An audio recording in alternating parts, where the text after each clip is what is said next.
A picture's worth 1,000 words, they say. And the developers will take a look at that like to dislike ratio and try to paint this grim picture that it's all a bunch of racists and homophobes and generally bad people thumbing the video down. Now that might have worked a couple of years ago, but over time, as we get a closer look at who these people are developing these video games, what they're all about, what they stand for, a lot of us have realized just how intellectually dishonest a lot of them are. Many of them hate their own customers. They just seem to hate gamers with a passion, especially if you're a male. And it just seems like the more extreme and radical you are, the higher up you get on the video game making ladder. Initially, many of us, including myself, wanted to support a world where more people felt a part of, where more people's voices felt like they mattered, more equality and balance. I mean, seriously, how could that possibly be a bad thing? However, it didn't take long for a lot of us to notice. It was less about equality, and it became more about them getting revenge. This like to dislike ratio is our reaction to noticing just how fucking unbalanced things have become. It's become obvious that the only voices that matter nowadays are voices that are aligned with theirs, a lot of times ignoring the voices of the people that actually helped build their company into the multi-million-dollar business that it has become over the years. That's what that like to dislike ratio represents. And as a longtime fan, if you don't like the new direction they're going in and you try to speak on it, instead of taking the feedback, they just try to accuse you of being a Nazi. That's what that like to dislike ratio represents. People have had enough of spending hundreds and thousands of dollars with these companies only to get insulted.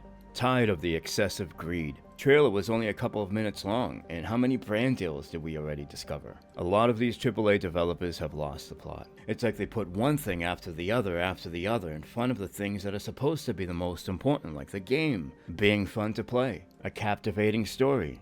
They have gotten so drunk on their virtual signaling, it's like their games are merely just a vessel for that. The majority of us just want to play a video game, get lost in its universe, and escape the horrors of the world for a moment. But of course that becomes all that much harder to achieve when things like immersion get sacrificed for the bullshit. And I swear it seems like a lot of people in this industry get off on pissing us off. It's like their mission in life to anger us. I've never rolled my eyes so fucking hard than I have the past couple of years looking at these video game trailers. It's just like one after the other after the other. I tried to watch the new Star Trek not too long ago. It's like the entire bridge of the ship was women. And then of course everyone's in a mixed race relationship, even if that means they have to go against the law and actually introduce a new race. And it's usually then when people get pissed off the most, when they go in and start switching things up of someone else's work, law that has remained unchanged for years. It feels forced. At that point, why not just make your own video game with your own characters and make the world exactly how you see fit, instead of trying to impose your will on someone else's world, someone else's story. Mass Effect is one of the wokest games, and it's one of my favorites. I remember it being hard for me to decide which characters to bring with me. That's balance. That game in my eyes really was a tour de force of cohesion and writing. Just to go off topic really quick, I find it hilarious. Supposedly have all these drones flying around. In New Jersey, nobody knows what they are. Syria is getting relentlessly bombed. We have the migrant invasion in the United States. The doomsday clock doesn't even fucking blink. Donald Trump does a photo op at McDonald's, and the clock has a panic attack. The closest to World War III ever.